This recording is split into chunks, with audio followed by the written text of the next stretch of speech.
नमस्कार प्रेक्षकांनो, आजच्या एपिसोडमध्ये इथे आता रागेने यशपालला म्हणत असते की हे बघ, तू इथे थांबू नकोस, आत्ताच्या आत्ता इथून निघून जा. जर तुला कोणी माझ्या रूममध्ये बघितलं ना, खूप मोठा गोंधळ उडेल. तू इथे दारू पीत बसलायस हे जर कुणाला कळलं, खास करून त्या भूमीला, सोडणार नाही ती मला. तेव्हा यशपाल म्हणतो, किती घाबरता हो तुम्ही. तुमचं कारस्थान कुणाला कळू नये, तुमच्या बाबतीत कुणाला काही कळू नये असं वाटतं ना तुम्हाला. मग कशाला असे कांड तुम्ही करता कशाला हो. तुम्हाला माहिती आहे का तुम्ही आता काय केलं आहे ते. तेव्हा रागिनी म्हणते, काय केलं मी, आता काय कांड केलेत. तेव्हा रागिनीला माहिती नसतं की यशपालला आता तिच्याबद्दल किती मोठी माहिती मिळालेली आहे. यशपाल म्हणत असतो, तुम्हाला काय वाटतंय, तुम्ही जे काही केलेत ते फक्त तुम्हाला एकटीलाच माहिती आहे, मला माहिती नाही असं वाटतंय तुम्हाला. जेव्हा तुम्ही पौर्णिमाबरोबर बोलत होता ना, तेव्हा मी तुमचं सगळं बोलणं ऐकलं आहे आणि ते रेकॉर्डसुद्धा केलं आहे. जेव्हा तू हॉस्पिटलमधून इथे बाळ पळवलंस, तेव्हा मंदिरामध्ये त्या बाकाजवळ ठेवलं होतं मी बाळ, असं जेव्हा रागिनी म्हणालेली असते, तेव्हा इथे यशपालने सगळं बोलणं रेकॉर्ड केलेलं असतं आणि त्यामुळे ते आता पुरावा म्हणून ठेवलेलं असतं. तेव्हा यशपाल आपला मोबाईल काढतो आणि त्याच्यामध्ये रेकॉर्ड केलेलं सगळं रेकॉर्डिंग तिला दाखवतो आणि म्हणतो की आता एवढं मोठं हत्यार माझ्याजवळ असताना मी गप्प राहायचं असं तुम्हाला कसं वाटलं, म्हणून मी थोडी पैशांची मागणी आता वाढवलेली आहे. तेव्हा इथे रागिनी म्हणत असते, यशपाल अरे माझ्याकडे काय पैशांचं झाड आहे का, मी कुठून तुला पैसे आणून देणार आहे सांग बरं. तेव्हा यशपाल म्हणतो, बास बास झालं, आता तुम्ही काही बोलू नका, तुमच्याकडे पैशांचं झाडच आहे. आता तुम्ही आकाशला फसवून सगळी प्रॉपर्टी तुमच्याकडे घेतल्यानंतर तुमच्याकडे काही कमी पैसा येणार आहे का सांगा बरं तुम्ही. तेव्हा इथे रागिनी म्हणत असते, अरे ही गोष्ट एवढी सोपी आहे का. तेव्हा यशपाल म्हणतो, कठीण पण नाही आहे. एवढी प्रॉपर्टी तुमच्याकडे आल्यानंतर त्यातली थोडीशी प्रॉपर्टी फुलाची पाकळी मी मागितली तर तुम्हाला एवढा त्रास का होतो आहे. तेव्हा आता हो नाही की नाही नाही, मला आता काही करून पैसे हवे म्हणजे हवे आणि ते सुद्धा रक्कम वाढवूनच हवी, जेवढी मागवली आहे तेवढीच हवी आहे. त्यानंतर इथे रागिनी आपल्या मनामध्ये म्हणत असते की ह्याचा काटा तेव्हाच काढला असताना तर बरं झालं असतं. तेव्हा रागिनी म्हणते, यशपाल तुला ना सोडला उगच, तुला तेव्हाच मारायला हवा होता. नाही खरंच सांगते, जर ती भूमी मध्ये आली नसती ना तर तेव्हाच तू मेला असतास. बरोबर तुझा काटा काढत होते, पण तुझं नशीब बलवत्तर म्हणून तू जगलास, कळते का तुला. तेव्हा इथे तुला तेव्हाच मारायला हवा होता. तेव्हा यशपाल म्हणतो, मला एक गोष्ट तुला सांगायची आहे की मला मारण्याचा जर पुन्हा प्लॅन केलास ना, मला आधी जसं मारण्याचा प्लॅन केलास तसा प्लॅन तू आता पुन्हा केलास मला मारण्याचा, तर मी काय करेन ना काही सांगता येत नाही. मी काय करेन तुम्हाला माहिती आहे. जेव्हा तुम्ही मला माराल ना त्याच्या दुसऱ्याच दिवशी इथे भूमीला तो अभिजितला मारलेल्याचा व्हिडिओ आणि तिचं बाळ गायब केलेल्याचा व्हिडिओ, हे सगळं काही मी रेकॉर्ड करून ठेवलं आहे. आणि ज्या वेळेला तुम्ही हॉस्पिटलमध्ये जाऊन नर्सला पैसे दिले होते ना, तो व्हिडिओसुद्धा मी रेकॉर्ड करून ठेवला आहे. तेव्हा इथे तुम्ही जर जास्त शहाणपणा करण्याचा प्रयत्न केलात तर तो व्हिडिओ मी लगेचच जाऊन भूमीला दाखवेन. याची सगळी मी आता इथे जबाबदारी घेतली आहे. त्याच्यामुळे मी सगळी तयारी करून जाईन. जरी तुम्ही मला मारलं तरीसुद्धा सेफली ते व्हिडिओज भूमीपर्यंत कशा पोहोचतील ना याची सगळी तरतूद मी केलेली आहे, ऑलरेडी करून ठेवली आहे. कारण आता एकदा तुम्ही मला धोका दिला आहे, पुन्हा दिला तर, आणि तो धोका मला सहन होणार नाही. म्हणून मी काय केलं, मी आधीच या सगळ्याची तरतूद करून ठेवली. ज्या क्षणी तुम्ही पुन्हा माझ्यावरती अटॅक कराल, मला मारण्याचा प्रयत्न कराल ना, त्या क्षणी त्या व्हिडिओ सुखरूपरित्या भूमीकडे पोहोचलेल्या असतील, कळते का तुला. तेव्हा इथे आता रागिनी म्हणत असते की यशपाल तू जरा जास्तच बोलायला लागलेस असं नाही वाटत का तुला. तेव्हा यशपाल म्हणतो, नाही मी जास्त बोलतच नाही आहे, तुमचीसुद्धा आरेरावी मी सहन करणार नाही असं आता यशपाल रागिनीला म्हणत असतो. रागिनी आता फारच चिडलेली असते कारण यशपालने तिला चांगलीच धमकी दिलेली असते. तो म्हणत असतो की आता जर पुन्हा माझ्याबरोबर असं चुकीचा वागण्याचा प्रयत्न केला ना, मला मारण्याचा, मला इथे माझी सुपारी तुम्ही दिलीत आणि जर कुणाला माझा खून करायला सांगितलात तर मी हे सगळं सहन करेन असं वाटते का तुम्हाला. मग माझ्यासारखा वाईट मीच, कळलं तुम्हाला. तेव्हा इथे आता यशपालसुद्धा तिला म्हणत असतो की जर पुन्हा मला फसवून मारण्याचा प्लॅन केला, माझ्यावरती अटॅक केला तर माझ्यापेक्षा वाईट दुसरं कोणीच नाही, माझ्यासारखा वाईट मीच, असं आता यशपाल रागिणीला म्हणत असतो. रागिणीसुद्धा आता सगळं बोलणं ऐकते, पण रागिणी खूपच जास्त टेन्शनमध्ये आलेली असते, कारण तिला असं वाटत असतं की मुली खूपच जास्त हुशार असतात आणि जर इथे भूमीने आत्तापर्यंत ती माझं बाळ जिवंत आहे की नाही ते म्हणत होती. तिने बाळाला शोधून काढले, ते बाळ तिचंच आहे हे तिला आता माहिती आहे, पण तिचं बाळ तिच्यापासून कुणी दूर केलं आहे हे सुद्धा ती आता शोधून काढेलच. त्यानंतर प्रेक्षकांनो, इथे आता यशपाल तिला धमकी देत असताना भूमी तिथे येते. जेव्हा यशपाल म्हणतो की माझ्यासारखा वाईट मीच, तेव्हा भूमी येते आणि म्हणते, काय झालं, तुम्ही दोघेजणं पुन्हा वाद घालताय का? तेव्हा इथे रागिणी आणि यशपाल दोघेही हसायला लागतात. तेव्हा इथे भूमी म्हणत असते, काय झालं हसायला, खरंच तुम्ही दोघेजणं एकमेकांबरोबर वादच घालत होता ना? तेव्हा इथे रागिणी म्हणते, नाही गं, आम्ही कशाला वाद घालू? तेव्हा भूमी म्हणते, नाही मी बघितलं, तुमच्या दोघांचे चेहरे बघा ना, तुम्ही दोघेजणं वाद घालताय, भांडताय असंच वाटतंय. तेव्हा रागिणी म्हणते, आता काय करायचं या मुलीचं? तेव्हा इथे यशपाल आणि रागिणी हसायला लागतात. यशपाल म्हणतो की ताई अगं तूच तिला सांग. तेव्हा इथे रागिणी म्हणत असते, अगं आम्ही लहानपणापासून एकत्र लहानाचे मोठे झालो आहे ना, त्याच्यामुळे अशा गमती जमती निघतात.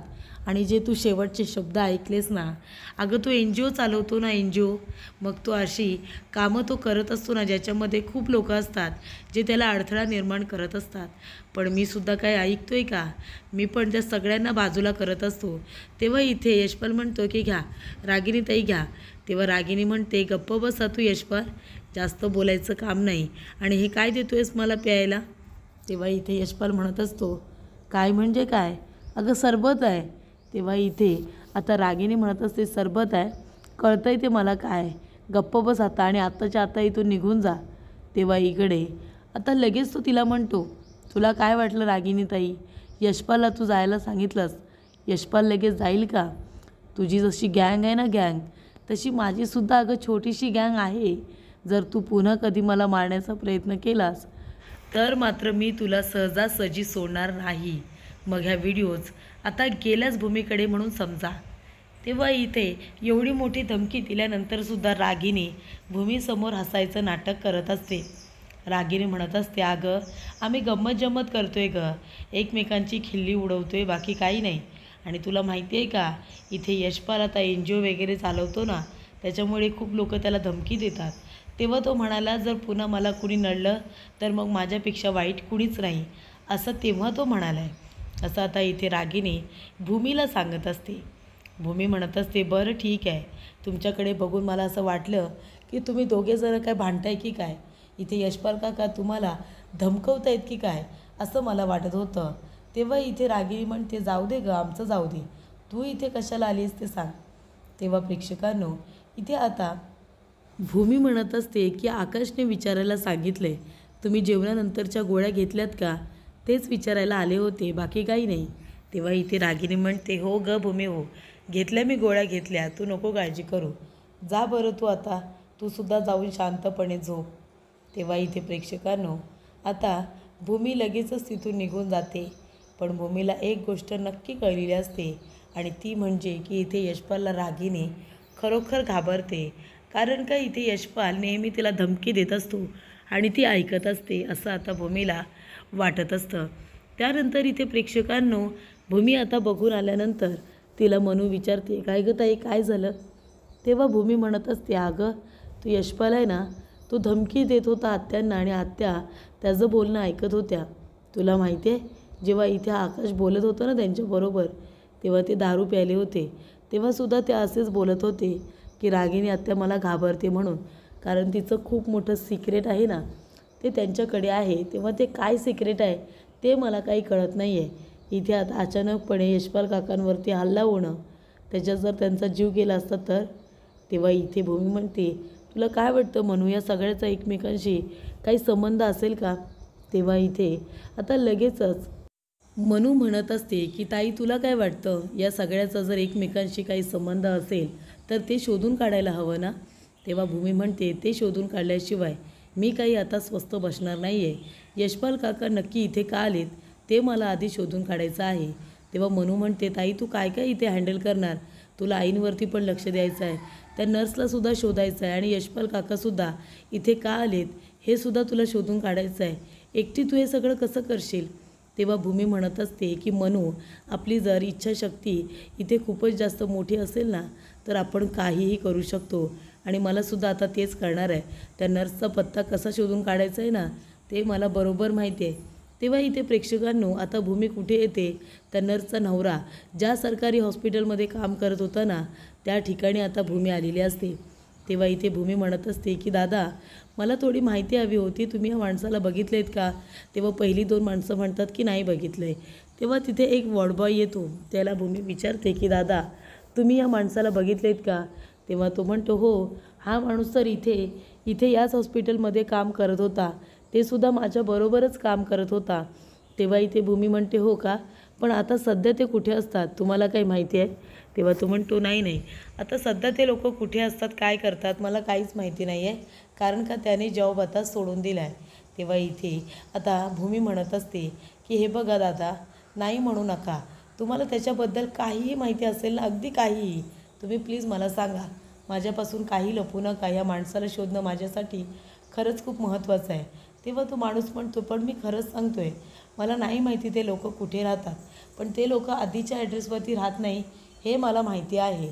तेव्हा इथे आता भूमी म्हणत असते, प्लीज आता नाही म्हणू नका, प्लीज कुणाच्या तरी जीवन मरणाचा प्रश्न आहे, मला सांगा ना तुम्ही याच्याबद्दल, जर काही थोडीशी माहिती असेल तर सांगा.